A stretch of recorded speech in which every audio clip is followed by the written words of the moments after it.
Welcome back, everybody. Today's video is going to be a meta update with a slight twist where we are going to take the win rates and pick rates of the top heroes in pubs compared to the win rate of heroes and their pick rate at Dream League Season 20, which is basically the major with 16 of the best teams in the world currently playing. So let's go ahead and break it down and see what trends we notice and things that you guys can use in your pubs to understand better this meta, as well as why heroes are getting picked. So, if you guys would like to do this yourself, I went to Dota Buff on the left side, where I looked up Dream League Season 20 and went to the Heroes tab. And on the right side, we went to Dota 2 Pro Tracker, where it gives us the win rate and pick rate of the heroes in top level pubs. So let's look at it. How much do pubs resemble professional Dota? So when we look at the top 6 most picked heroes in pubs, we see Batrider, Void Spirit, Magnus, Techies, Bounty Hunter, and Spirit Breaker. Out of those 6, I see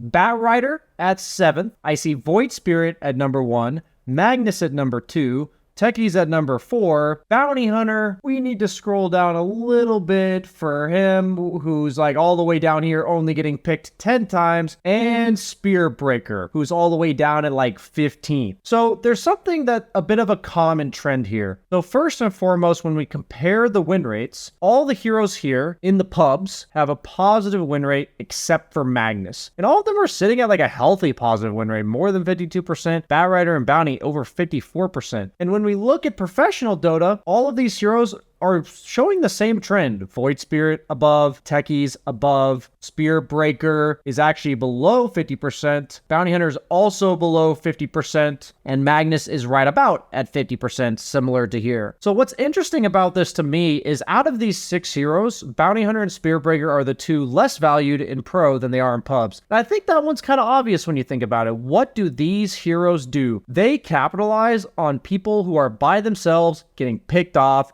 playing disorganized Dota, because both these heroes flourish when they are killing the enemy team. So it's not as much of a surprise that in competitive Dota, not only are they picked less, but they are also less successful than their pub win rates. One thing we have to keep in mind about these 4 heroes, all of which are the most picked and pretty high win rates, is that they are all universal heroes. So the reason why these heroes are so highly prioritized, all of these heroes, for the record, are getting picked in the first round of the draft. If you look at these heroes up top, these are all getting first rounded in the draft. So you may say, BSJ, how do you know that? Well, I'm watching all these games, and the heroes that are getting picked the most, if they win, they get elevated in terms of their status and their priority for both teams. So what do we see about universal heroes? Well, what universal heroes do is that they buy small stat items that gives them a ton of damage. What this has basically become is overtuned to the point where their laning stages are much more reliable than their counterparts that only have one primary attribute. So usually in the early stages of the draft, it's best to pick strong laners, because the last thing you want to do is have a hero have literally no game because their laning stage is so atrocious that because they got countered, for instance, that you no longer get to play the hero for its strengths. So what we're seeing here is strong, reliable laners in the form of universal. So if you're looking to first pick in your pubs, I highly recommend that you go the universal route, because these heroes are proven to be basically uncounterable in the laning phase. And you may have to deal with some counters later, but these heroes beef up on the stat items and eventually become all around strong with their utility. So we're going to scroll down through Dota Pro Tracker to the next 6 for the sake of it. And in those 6, I see 3 universal heroes, Veno, Marci, and Pango, all sitting at a slightly above 50%. And then we see Morphling, Ember, and Pugna. So what I have to say about Morphling and Ember is that these 2 heroes are very high skill. And what that means is that on average, I would say their win rates will be a bit lower than they should be. I think Morphling is still very powerful, despite the fact that his win rate in pubs is only 49%. And his win rate in pro is 43%. Pubs, because of his skill. But in pro, what people are doing is they're picking Morphling in response to these universal heroes because he buys ads and steals 40% of their attributes when he morphs into them, which cripples most of these universal heroes. Morphling is getting picked in the first round of the draft because most teams are banning him in the second round of the draft. What happened was the start of the tournament, people were picking him second, third round. He kept getting banned because it was winning. And then people started banning it. So then people started picking it in the first round, which I would argue is a bit early for Morphling. So despite the fact that he's 43% win rate, the fact is he's getting picked super early on in the draft and dealing with like 3 or 4 counters. So what that's telling me is he's still very powerful as a last pick in pubs if you are a Morphling specialist, but he's not very powerful as an early pick. So when we compare these, Peng goes all the way down here, 65% win rate. I don't think we've seen too much Marcy. Venomancer's been banned a lot. That's why he's only been picked 20 times. Marcy's only been picked 5 times. So what I'm really seeing about all the heroes that are not getting picked nearly as much in competitive as they are in pubs is they are kill heroes through and through. Kill, kill, kill, kill. Single target kill heroes. Marcy, Bounty Hunter, and Spearbreaker. And you may ask BSJ, please expand upon these universal heroes. Why do we see at the top Medusa, Rubik, Bloodseeker, and Doom, who are not universal heroes? Well, what's powerful about these heroes is that, first off, Rubik has Fade Bolt, which is % damage reduction against universal heroes. Also, one of the most popular universal heroes is Magnus. So Rubik naturally goes up massively in value. Also very good against Timbersaw, another very popular universal hero that's not even shown in pubs until all the way down here. And Timbersaw has gone from basically irrelevant in the meta to absolutely broken in terms of getting picked first. A lot of these picks for Timbersaw are absolutely first round. I'd say 70% of them. Statistics do lie because I'm throwing out an arbitrary number, but I'm seeing it be first pick, first ban in most of the games that I have been paneling. And because what Timbersaw has always done is have a reliable laning stage, and people are just putting him mid because they're buying like a bracer, a wand, and this hero just hits for 80. So what happens is you ignore this hero. What ends up happening, he tanks a lot of creeps, hits your tower. He used to hit for 50, now he hits for 80, so that tower is suddenly dying, and this hero just snowballs much sooner than he did in the past. But we see these heroes, right? We see Medusa, Bloodseeker. These are the only 2 carries that are really getting early priority and professional. Let's talk about the fact that Bloodseeker is very good against poke harass that these universal heroes have, and he's one of the few carries that can actually get out of the laning phase because he has high base damage and natural sustain. Every other carry right now, especially the Battle Fury builders or just agility heroes in general, are just getting out-clicked. That's just really how it is. So unless you're Morphling, who has a lot of high base damage, same with Bloodseeker, or in the case of Medusa, just has insane EHP because all of her mana turns into health, and a lot of them are just buying Wand into Sage's Mask Basilius. These heroes are the only ones that can really get out of the laning phase early as a carry, and these ones are getting first rounded. Now, the dynamic between them is everyone who's picking Bloodseeker is banning Medusa because Bloodseeker has a shard as well as an Ags that he likes to go that's based on % HP, and we all know Medusa has literally no HP, and Bloodseeker does not like buying Diffusal, and he also struggles to hit when Medusa Stone Gazes. He struggles to hit anybody. So, we've talked a bit about some of these other heroes like Batrider and Beastmaster in former videos,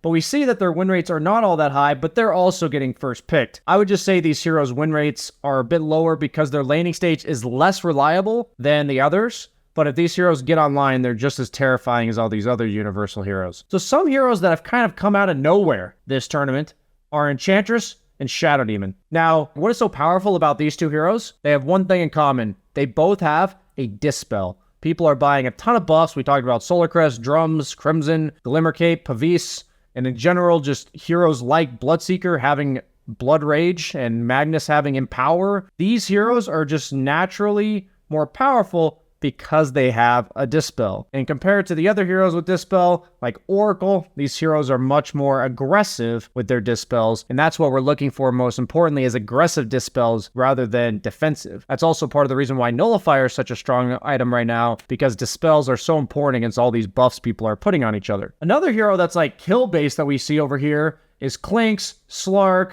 Legion. These heroes we just don't see. Like, we have to scroll all the way down. Slark is down here with 7. Legion's down here with 6. Clinkz, is he even on here? Clinkz has 3 picks. So really what people are seeing is, unless you are a universal hero, unless you are strong in team fights, even faces Void, who's a strong team fighting carry getting picked a lot, unless you are one of these heroes, you're just not getting prioritized as a kill hero. But feel free in pubs, like you see Windranger all the way down here with a 56% win rate. Surprisingly, her pick rate in pubs has fallen off, only because people are banning her every game. That's kind of a deceiving one because people are dual picking Windranger first round every single pub. But you can see that she's up here in competitive, another single target kill hero with a 39% win rate. So what are we seeing? I've been throwing a bunch of crap at you guys. We're comparing it but we're seeing a lot of similarities between pubs. But let's talk about, just generally speaking, the broken heroes. They're all universal heroes, and the heroes that are getting picked are ones that respond to them. The heroes that respond to this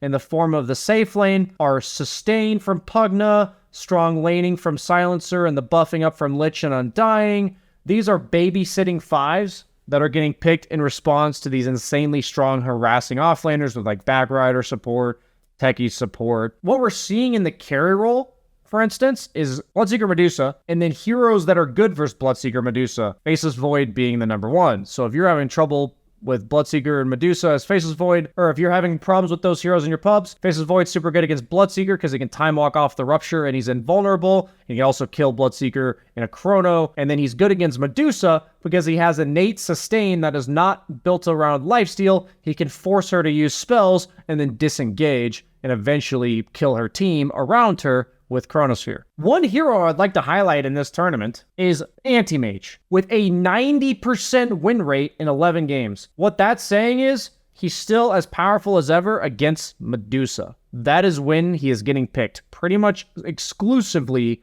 against Medusa. So in case you guys were wondering, spoiler alert, Anti-Mage is pretty good against Medusa. Don't be afraid to situationally pick heroes like Anti-Mage, like PL, these diffusal mana burn builders that are high mobility as long as you can get out of the lane. We're even seeing a high win rate on Jug. All of these heroes are single target, like diffusal mana burners. In the case of Jug, if he has a mag, he's been going diffusal. If not, he just goes regular Battle Fury items. The point is that they are survivable after the laning phase, but they struggle a bit early on. And they are having a lot of success in this tournament so far. And that's important to keep in mind that the idea of being ungankable is still very important. And we see a steep drop off of all the heroes that have solo kill potential from pubs into competitive. When we look at these top, none of these heroes really resemble the skill heroes other than Spearbreaker. And I think Spearbreaker, we can all agree, if we've played against him this patch, is just kind of so broken, it's nuts. But I'm going to keep you guys posted because I'm going to be paneling throughout all of Dream League,